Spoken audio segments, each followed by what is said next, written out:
You know, the Quran is very explicit on this. You have been obliged to holy war. If you do not go on holy war, you are endangering yourself with hellfire.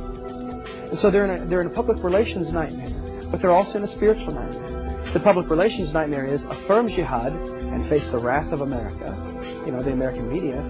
Deny jihad and face the wrath of the Muslim community. Today, these two former Sunni Muslims tell what Islam taught them about government, jihad, God, women, about Christians and Jews, and others who don't believe in Allah. For today, is jihad really armed struggle?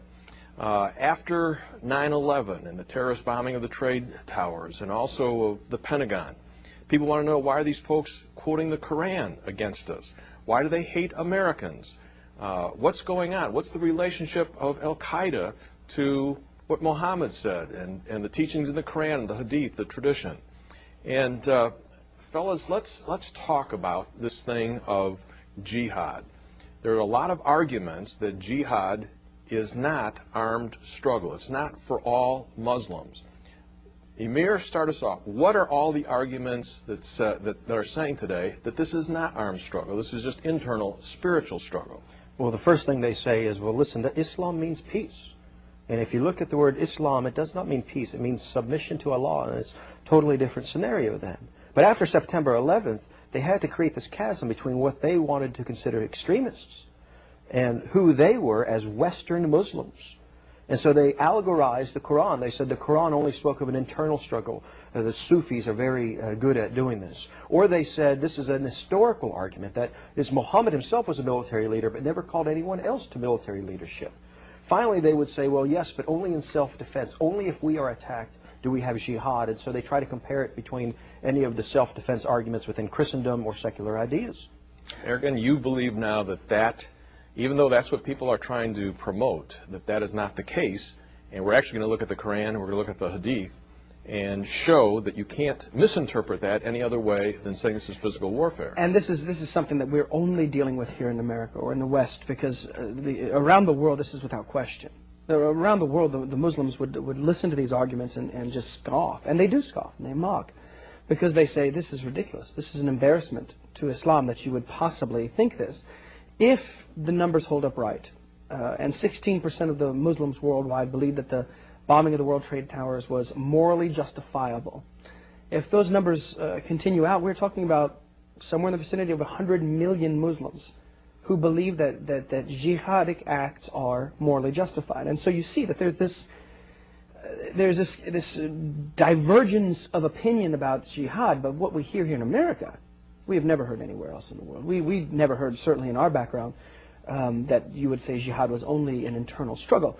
The Quran is explicit, but the Hadith is even more explicit, that there is such a thing as jihad al-askar, there is such a thing as high jihad, there is such a thing as acts of holiness, but there is also such a thing as acts of warfare in the name of Allah. Yeah, and I think we need to make clear to the people, we're not trying to promote this.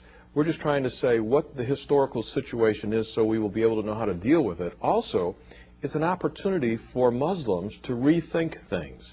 And we want to show the folks the quandary of Muslims in the West who are dealing with these very issues that we're going to talk about. But let's get down to the Quran and the Hadith. Prescriptive means that it applies for today. And there's nothing in Scripture that says, go ye and do likewise. The problem that they have in Islam is everything is prescriptive. They do not have simply descriptive texts.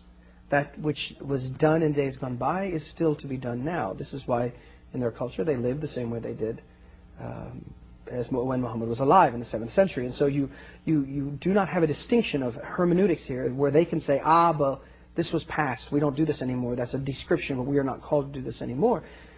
Around the world, the Muslims know jihad was then, jihad is now. Let's start with the contemporary illustration that actually quotes the Quran and work from that angle, okay?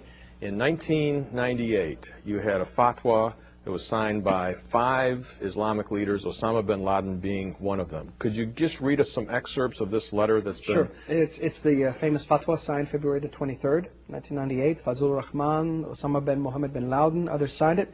I will read just their conclusion. After listing what they believe to be perceived dangers of the Crusader-Zionist alliance, they say this, on that basis, talking about what we have done against them, in compliance with Allah's orders, we issue the following fatwa to all Muslims. The ruling to kill the Americans and their allies, civilian and military, is an individual duty, fardain in Arabic, for every Muslim who can do it in any country in which it is possible in order to liberate the Al-Aqsa Mosque, the Holy Mosque, from their grip, in order for their armies to be moved out of the lands of Islam, defeated and unable to threaten any Muslim. This is in accordance with the words of Almighty Allah, and fight the pagans altogether as they fight you altogether. And so they not only here, but throughout the entire fatwa, which is many pages, they quote the Quran, they quote the Hadith, and they believe that by so doing, they have proven beyond the shadow of a doubt that this is an act not of geopolitical consequence, not of conquest, but of Islamic duty. All right, let's take some verses from the Quran and give us the context and start us off here. Surah 9:5, slay the enemies wherever you find them. Well, people say that means in self-defense. That's after some period. That's only in reaction to someone fighting them. Well, that's not the case because Muhammad's on the aggression.